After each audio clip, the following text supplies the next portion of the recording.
What if the reason you feel stuck isn't because you lack opportunity, but because you lack direction?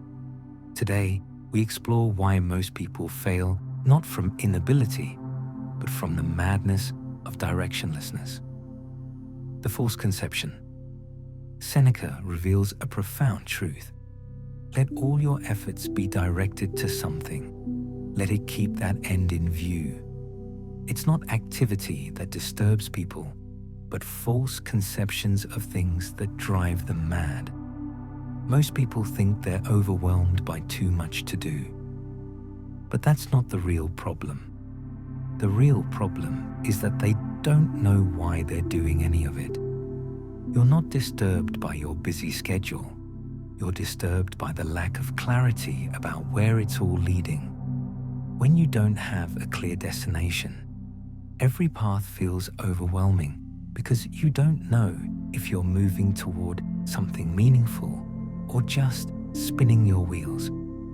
This is why some people can work incredibly hard and feel energized, while others can barely handle simple tasks without feeling drained. The difference isn't the work, it's the direction. Begin with the end. Robert Greene writes, "By planning to the end, you will not be overwhelmed by circumstances, and you will know when to stop. Gently guide fortune and help determine the future by thinking far ahead." This connects to Stephen Covey's second habit. Begin with an end in mind. But here's what most people miss. Having an end in mind isn't a guarantee you'll reach it. No Stoic would tolerate that assumption. However, not having an end in mind is a guarantee you won't reach anything meaningful. You'll just drift from one urgent task to another, reactive instead of proactive, busy instead of purposeful. When your efforts aren't directed at a cause or purpose, how will you know what to do each day?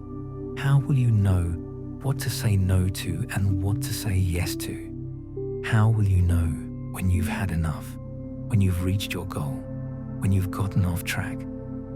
The madness of directionlessness. Here's the devastating truth. The answer is that you cannot. And so you are driven into failure, or worse, into madness by the oblivion of directionlessness. Think about this. Without clear intentions, every decision becomes equally important and equally meaningless. Should you take that meeting? Should you say yes to that opportunity? Should you spend time on this project or that one? Without a clear end in mind, you have no framework for making these choices. So you either say yes to everything and burn out, or you say no to everything and miss opportunities. Either way, you're not making strategic decisions. You're just reacting. This is why people feel anxious even when things are going well. Deep down, they know they're drifting. They're working hard, but they can't shake the feeling that their efforts aren't building toward anything coherent. The Stoics called this oasis, false conceptions. It's not just disturbing to the soul. It creates chaotic and dysfunctional lives and operations. Your strategic framework. So how do you clarify your intentions? Start by asking yourself 3 strategic questions. First, what am I trying to build? Not just accomplish, but build. What legacy, what impact, what change are you working toward? Second, how will I know when I'm making progress? Without clear milestones, you'll never feel like you're getting anywhere, even when you are. Third, what must I say no to in order to say yes to what matters? This is where most people fail.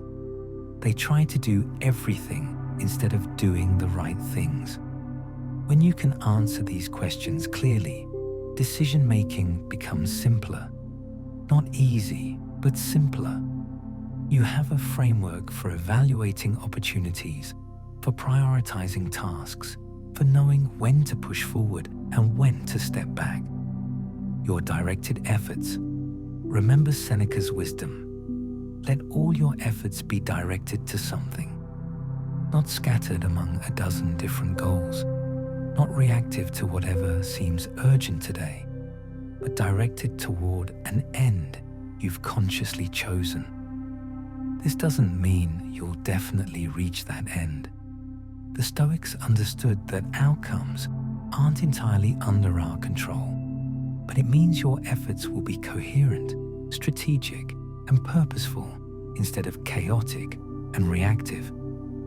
Your clear direction. The cure for overwhelm isn't less work, it's clearer direction. Stop asking, how can I do more? Start asking, what am I building toward? If this brought you clarity, I share timeless insights like this every week. Subscribe, and let's keep growing. One breath, one insight, one step at a time.